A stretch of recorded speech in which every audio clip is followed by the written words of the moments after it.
Imagine spending your whole life perfecting your craft until one day you finally create something Uniquely, undeniably yours. only to find out Haji Osman and the boys were the bigger one 40 years before you were even born. If you're new here, welcome. This is a series where I share my lessons from my trip with the boys. Yes, the boys. Go watch the first two episodes, you'll tell me later. Dad jokes. We all love them. Old people, smash like if you love them. I mean, when you're on a trip with a bunch of dads, and a bunch of dads, you can't really escape the dad jokes. And when it comes to dad jokes, I consider myself the creative genius, the innovator, the Tony Stark. Well, until a humbling bus ride. Bayar tau. Kopi yang kita minum dia tak dalam package. Tapi Haji Maidin yang bayar. Ketua Haji Maidin murahkan rezeki. Jangan bahagia dan mudah Allah dan rahmat. Masya-Allah. Amin. Besok belanja lagi.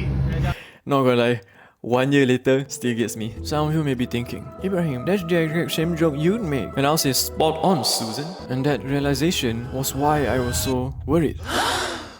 You know the moment when you hear a joke and then you're like, that's the same joke I always make. And then you're like, wait, this is the same joke I always make. Then you start to question yourself. All this time, I thought my jokes were original. But turns out, so what does this all mean? Since their jokes were my jokes and my jokes were their jokes, could this mean that I have reached the upper echelons of comedy, only attainable to veterans after decades of training at a young age? Which makes me a prodigy. Or does it just mean that I am old? To better illustrate what was going in here, and also here. You spend years in the Batcave, locked in, studying the craft, testing material, refining, optimizing. 1235 iterations later, you finally create something truly original.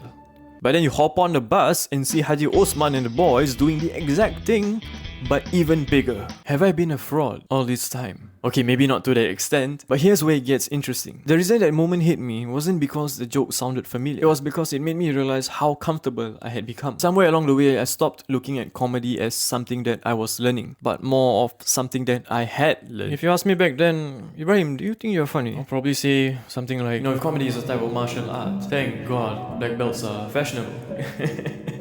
And then this uncle showed up and made me realize that the black belt I thought I had all this time wasn't black because it was black.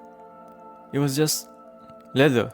And that's when I realized this had nothing to do with comedy. It had to do with something far more dangerous. The feeling of arrival.